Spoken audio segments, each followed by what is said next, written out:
12월 14일 새벽 기도회를 시작하겠습니다. 오늘 말씀은 히브리서 5장의 말씀입니다. 그 중에서 1절과 2절의 말씀을 읽겠습니다.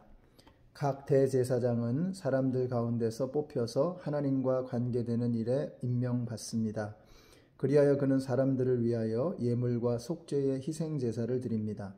그는 자기도 연약함에 휘말려 있으므로 그릇된 길을 가는 무지한 사람들을 너그러이 대하실 수 있습니다. 아멘. 네, 히브리서 5장의 말씀입니다. 이 대제사장이 나오는데, 이 대제사장은 1년에 한 번 속죄일이라고 부르는 그날에 짐승을 받아서 지성소에 있는 시은자 혹은 속죄소라고 부르죠. 바로 그곳에 피를 뿌림으로써 백성의 죄를 속량합니다.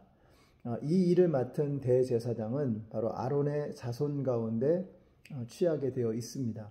자, 그러나 그들은 모두 불완전한 대제사장일 수밖에 없습니다. 인간이기 때문이죠. 그래서 그들은 지성소에 들어갈 때에 방울과 밧줄을 다리에 메고 들어갑니다.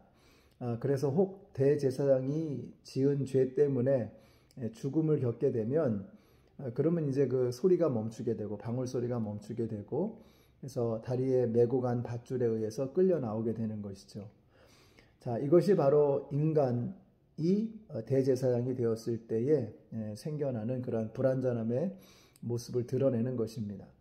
자, 그러나 우리에게 새로운 대제사장을 허락해 주셨다는 것이죠. 그분이 바로 예수 그리스도이시다.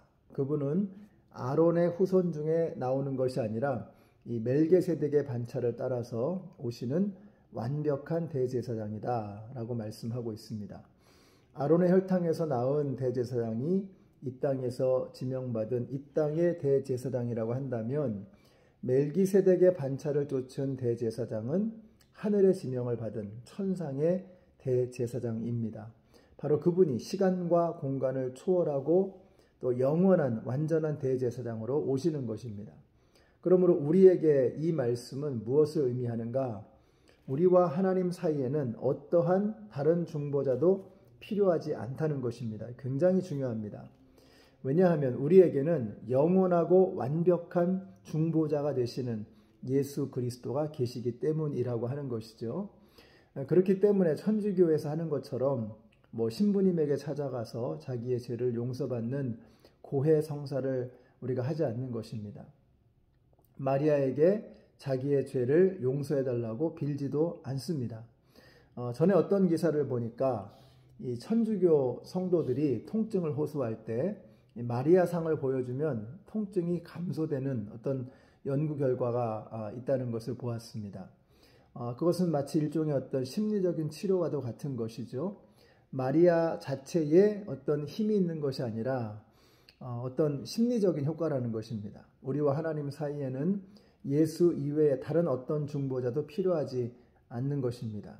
더러는 개신교에서도 목사님 가운데 자신을 마치 무슨 하나님과 성도 사이에 있는 어떤 대제사장 같이 그렇게 스스로를 높이는 경우가 있는데 이거 잘못된 것입니다.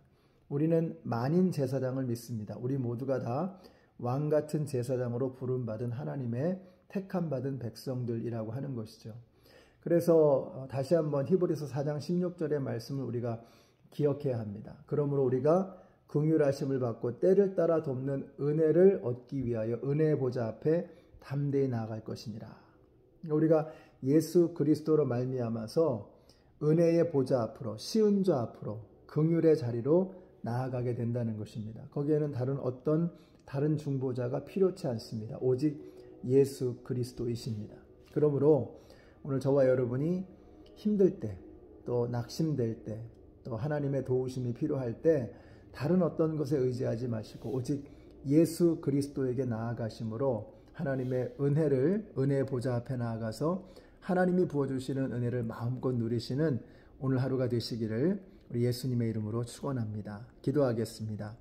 하나님 감사합니다. 오늘 말씀을 통해서 다른 어떤 중보자가 필요한 것이 아니라 오직 한 분 예수 그리스도께서 우리의 죄를 사하시고 하나님과 우리 사이에 다리가 되어주심을 저희들이 믿습니다. 오늘 하루 오직 주님만을 의지하는 저희들의 삶이 되게 하여 주시옵소서.